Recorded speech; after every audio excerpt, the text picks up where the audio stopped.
Welcome to another beautiful day right here on the Sport. This is a Sport Rush, and this is how we bring it to you every Monday. Despite the protest, we are still coming with sport because the only thing that can actually make people feel happy right now is sport. But then, how is the performance of the Nigerian contingent at the Olympic? My God, my God. Is it a disappointment? Is it total disappointment, or we have something to take home? More details will be coming on your way. But then, the world of transfer. Have you seen what's happening? Chelsea, what's happening? Manchester United. Okay, let's just talk about what's happening in the La Liga and cutting across all board. We'll talk more about that when we get into the main gist for the day. And don't forget that we will also talk about our own brother Victor Osimhen, who is still dangling in the market. He's not totally out of the market yet. What's the reason? Why is it happening like that? Details coming on your way shortly. My name is MC Ramsey with Jesse, number 10, right at the middle of the game. Let's get to the main gist for the day. I'm not doing it alone. I have Ugo Simon right here. You know, the last time I checked, Simon spoke to us all the way from the city of Kano, but he's right here. Don't tell me he's here because they said there is a protest there. He got out of Kano before the protest, and we are happy to have him live here today. It's good to have you, Simon. Good Thank day. you very much. Thank you. So, good day to all of you. It's been a very long time. Yes, absolutely, absolutely. Well, I was so excited seeing you this morning, and I'm so glad that you will add your voice to the conversation once again. Yeah. Can we go to what's happening at the Olympics right now? How do you feel about the whole thing happening at the Olympics? Which country have actually impressed you before we come to Nigeria? So far, so good. I think I've been majorly impressed by our African contingents in the Olympic Games so far. The likes of Morocco and also Egypt. So far, so good. They've been doing really, really well. Their performances have been top-notch. The Moroccan national team the other day, they defeated the United States of America by 3-0, and it was a very, very wonderful performance.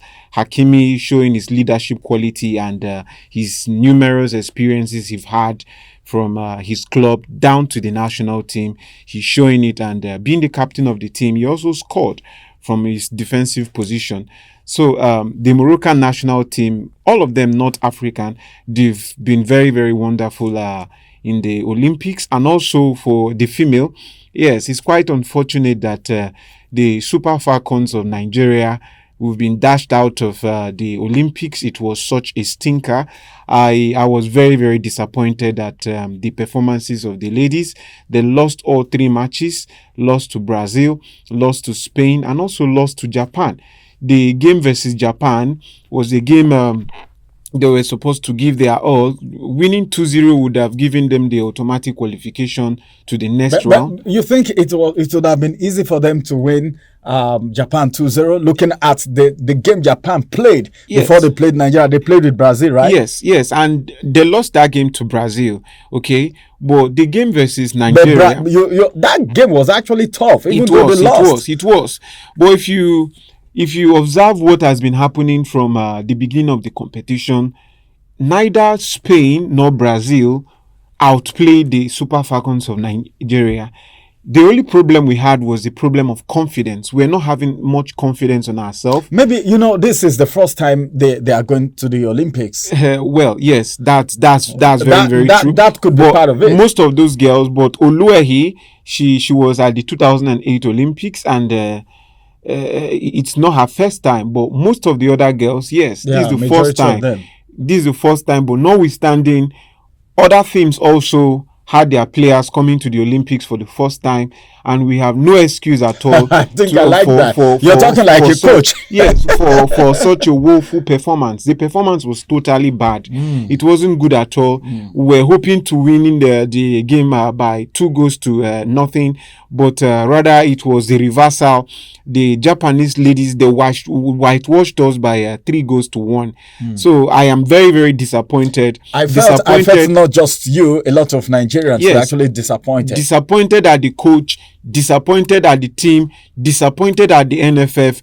Everything was just a shambles. For Simon, everything was a Yes, shamble, yes, and yes. he's disappointed Absolutely. with almost everyone. Absolutely. Disappointed with the players, with the coach, with NFF, and even the Ministry of Sport. But then let's Absolutely. talk about this. Remember what's happening to the Super Eagles right now? Yes. Okay, after their last game, the coach was asked to go. Then, of course, our own Finidi George came Yes. in. Then so many water went under the bridge, and Finidi George resigned. As I speak to you, the Super Eagles are coachless. Now, looking at the performances of the Super Falcons at the Olympics, are you thinking that Wardrum may be shown the way out? Well, Waldrum actually wanted to leave after the World Cup, but because of the performance of the Super Falcons during the World Cup, the performance was actually solid. We tried our best, but it was unfortunate we lost that game to England. And because of that performance, the NFF had to go back to Waldrum and then to get him back to the position of the Super Falcons coach, but I'm not still impressed. Waldrum is a good coach. I've tried his best. He's also coaching another team in the United States of America, and because of that, apart from the Super Falcons, he's also coaching another team. So his attention is divided. Exactly, that's the point I want to make now. His attention is actually not 100% with the Super Falcons. He also has another coach in the United States, his state and his country, and that's the team Abiodun actually plays for. So his attention is totally divided from the Super Falcons, and it's happening that he's not giving his best. So for me, I would like to beg or urge, rather, not even a begging, I would like to urge the federation to try as much as they can to get a quality coach, a coach that can be. So in other words, what you're trying to say is, Wardrum, your time is up. That's what he's trying to say. He has done his best. He has done his best coaching the Super Falcons. He has done his best, but his best is not enough. Nigeria Super Falcons is the best in Africa. We've been best for a very, very long time. And being the best, Falcons, yes, being the best, we are supposed to represent. How can we just score one goal? One goal in the whole of the Olympics, which is the goal from Jennifer Echegini. It's not good at all. It's not good. If we are the best in Africa, then we should behave like the best.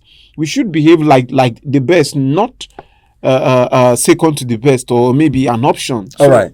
Okay, quickly, let's just take a very short break. After this break, we'll return and we'll talk about what's happening from the world of transfer. Some players that were already signed are facing injury crisis right now. And some clubs are treating their so committed players the way they shouldn't do that. Which club is that? We'll talk more when we return. Follow us on our social media handles at Oweleke TV. Visit our website at www.oweleketv for a thrilling journey. Oweleke TV, rising star at the fairground.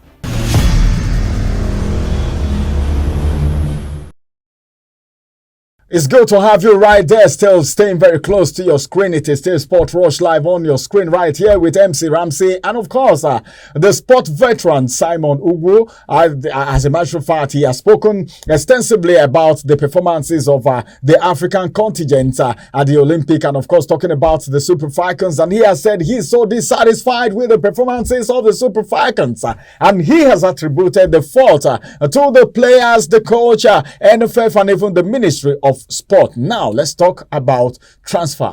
Simon, what can you say about the transfer so far? So far, so good. Transfer is on, all right, and some players are really getting it. Then what about the injury that some of these young players are sustaining right now when the real thing has not started? Yes, it's quite unfortunate that some players that have just been signed to their respective teams that have not even tasted the water yet have started going on injury. Likes of Yeni Yoro that just signed for Manchester United for a very humongous amount of money, an 18-year-old. He's not known for injury. And we understand the tug of war between Manchester United and Real Madrid. Madrid were waiting for him to go on a free transfer before they could get him. But United actually needed him ASAP, and they splashed about 58 million euros for an 18-year-old that his contract is remaining just 1 year. Actually, for that, I am not too impressed with the board. Signing. With the board of Manchester United. Okay.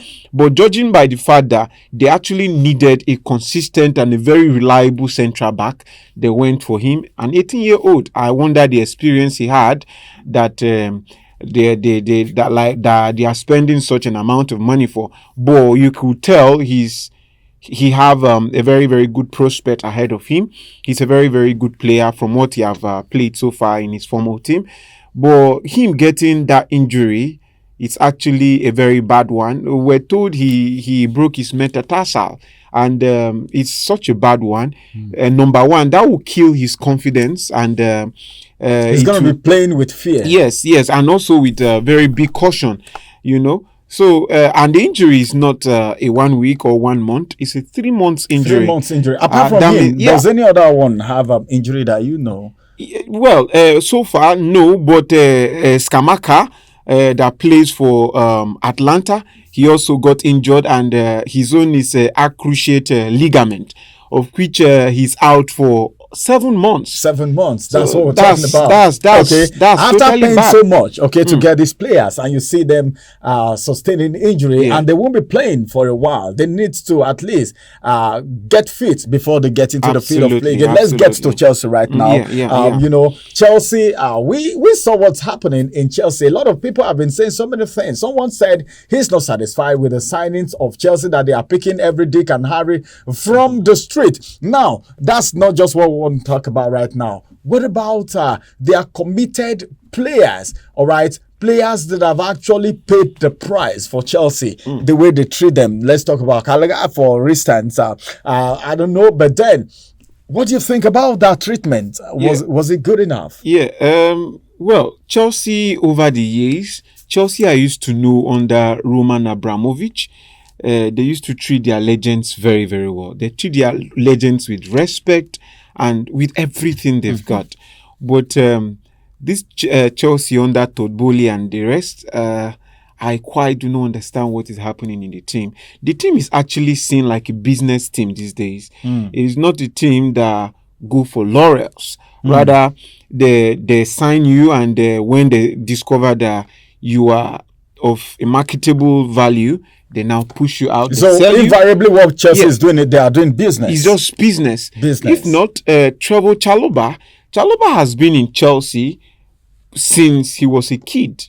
Since he was 7 years old. He has been in Chelsea, passed through Chelsea Academy, passed through all the waters in Chelsea, and then now he's at his peak. He's just 25 years old.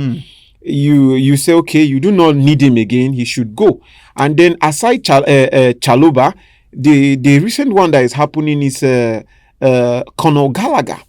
Gallagher that is seen as one of the best players in Chelsea last season, aside Cole Palmer. It happened, he's even their captain throughout last season. Now, Chelsea are now pushing him out. They pushed him out, and they even told him... Is it that they're trying to get money so they can buy a cement? Well, I do not know. Because they have the money. But I do not blame Chelsea in some aspect, because in order for you not to get involved in financial fair play troubles, you have to first of all sell players whom are homegrown, players that players that have been in the team for so long. All right. So because of that, that's what Chelsea are currently doing. But the way they treated these players is absolutely out of place. Telling Gallagher that if he doesn't sign for Atletico de Madrid, he would be taken out of the team. He wouldn't train with the first team. These threats are not supposed. That's threats. It's not good at all. It's not good. But it is very, very good that yesterday night, Gallagher has informed Atletico de Madrid that he's ready to sign for them.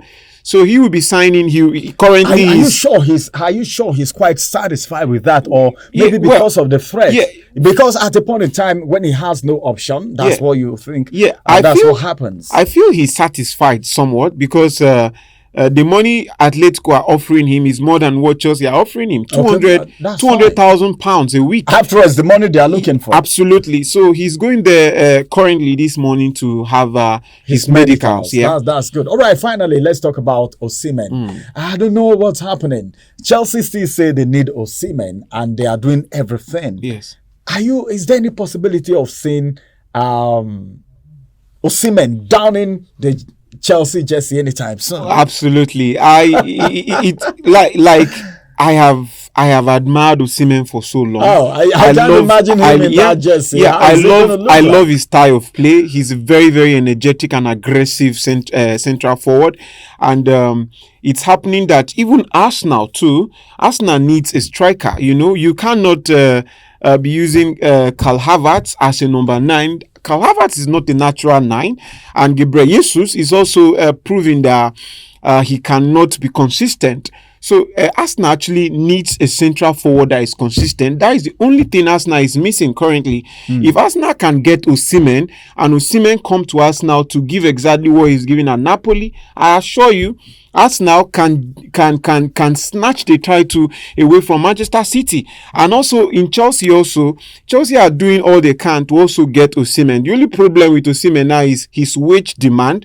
Chelsea say his wage demand is much, and they are trying to break that gap. All right. So currently they are in a negotiation with Osimhen and his agent. His agent recently denied the fact that they are ready to accept a loan offer from Chelsea for him to come to Chelsea on loan, while Romelu Lukaku go the opposite side till the end of the season, so that at the end of the season, depending on the performance, there will be buy option in the loan deal. So they are ready for that, but I don't think the agent will accept that. Agent actually denied that. Osimhen is a quality player, that you shouldn't be going on the loan. So